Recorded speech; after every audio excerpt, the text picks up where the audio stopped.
Hello everyone, and welcome to another book review in Alex's Reading Room. Today we are going to be reviewing one of my favorite books.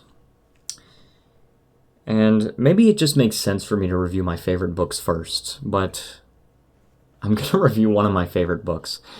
And it's not often that I give a book a 10 out of 10, but this one got it. And remember that this rating system is not objective, obviously. It's a very subjective thing, but this book really just really hit with me. It landed perfectly. The book today is called Gweilo by Martin Booth. Now, this book was actually, I don't think there are too many of this book in circulation. I think it was actually, I don't think this even got Prime shipping. I think there was just like a few copies, and I was just like, hey, here's a new one. Let me pay some for it. And then it took like over a week to get here, which, not that long. But like when you're used to 1 or 2 days shipping, it's like, wow, First, let me go with the spoiler-free, excellent book. All right, amazing book. I thoroughly enjoyed this one. The chapters can be quite long. I think chapter... okay, I remember one of the chapters is called like Living on Clouds or something, and it's a very long chapter. Basically, what I had to do is I had to read until the next colophon rather than reading until the next chapter. Yeah, Living on Clouds is chapter 7. It starts on page 189, and it ends on... oh my gosh, this thing is such a long chapter. This is crazy. Okay, it ends on page 285, so it's nearly 100 pages. This whole section of the book right here, that's one chapter. Okay, in total, the book is 375 pages, okay? So nearly a fourth of this book, or probably more than a fourth of this book, is just one chapter. Anyway, all that aside, fantastic book. Amazing book. The age rating for this book, all right. So first of all, the sexuality I'm rating as a 1 out of 3. I will get into that in the spoiler section. I'll get into the beginning of the spoiler, so if you don't want the real like story spoilers, then you can find out why. But the language, I actually have a question mark. Language and substance, because I don't remember exactly what it was, but like the language, I don't really recall any language being used in it, but there may have been some minor language. So it's either a 0 or a 1. With substance, I have a question mark, but I don't recall there being a lot, if any. So it's probably a 0 or a 1. And for death and injury, I actually have it as 0. The age rating is 12. I view this book as appropriate for ages 12 and up. I mean, the story is about... I'm not going to spoil anything, but the story is basically about how Martin Booth... It's a memoir.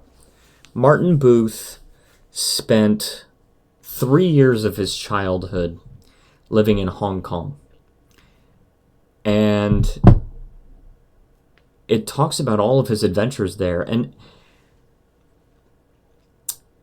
maybe this book resonated so well with me because I spent 3 years and 8 months living in Korea. And so I really relate to a lot of these experiences and the wonder that you have when you're living in a strange land, like living in a strange land. I very much relate to it.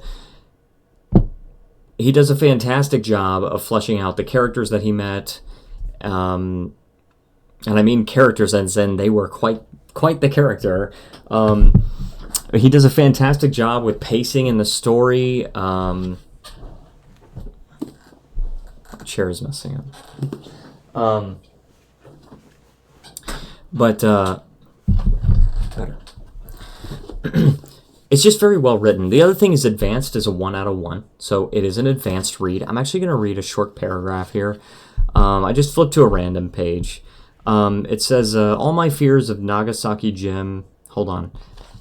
I'm actually going to move on to spoilers before I do this, okay? Spoiler section, because I don't want to spoil anything for anyone that doesn't want it. So now that we're back, I will read a paragraph, because I realized the paragraph I chose might have some spoilers. It says, all my fears of Nagasaki Gym evaporated at the sight of this wondrous object. It was the first time I had ever been close to a firearm, with the exception of the rusting Turkish rifles in my grandfather's garden shed, a heavy brass First World War beret pistol he let me play with, and the guns in the car in Singapore. It does have advanced writing. It's very well written. And it's very intellectually stimulating. I think a lot of... it depends on how advanced your 12-year-old is, because I think it is appropriate for ages 12 and up. But some 12-year-olds may not get any enjoyment out of it. The age rating is only to gauge appropriateness, not to gauge, like, affinity or interest. 12-year-olds may not be interested in this, especially if they don't have any experience living in a foreign country, but I personally loved this book as an adult, at least, but maybe it's just because I can relate to it. I actually have not gotten anyone near me to read this book. Some of my other favorite books I've actually encouraged other people around me to read, and I've been able to get their feedback from it. This one I have not been able to convince people. Maybe it's just only interesting to me, who knows. But I rated it 10 out of 10. The characters that this guy meets are just fantastic. And fantastically described, I should say, because some of them are not so fantastic. I think there's a guy that's like a pedophile or something. And we don't like pedophiles, okay? Terrible.